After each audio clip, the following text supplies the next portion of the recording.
All right, so we're going to use the gradient tool. So in this circle, I created this circle here, and I'm going to select it. I'm going to use the gradient. So you would think that it would be in this area here, but it's actually not. I'm going to click on the toolbar, and I could see that the gradient tool on your left side says G. I can use the shortcut as well. But if I click on the gradient tool, double click, I now have this window that pops up.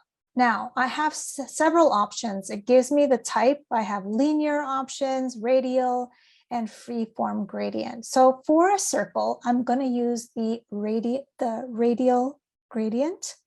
So I'm going to click on that, and that's what happens. So I can do a few things here. These I can pull back and forth to soften.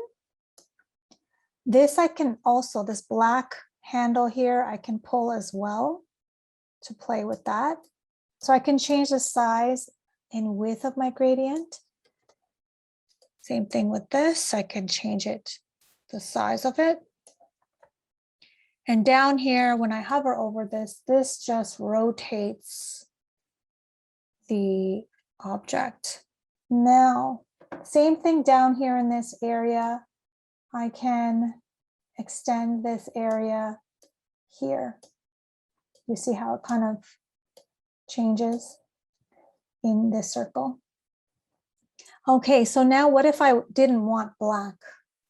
What I'm going to do is, and I don't want any of these swatches, what I'm going to do is I'm going to click in the color panel, and I could select any of these colors. I can select any of these colors. So I like this color here.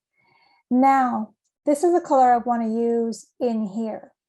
So what I'm going to do is, in order to use this color in my gradient, I'm going to open up my swatches panel. Anytime I choose a custom color from my spectrum, I'm going to have to add it to my swatches panel. So how to do that? There is a little plus sign. If I click on that, I just press OK, and here we have the color right here that I'm using. So now that I have these two open, I'm just going to pull this here.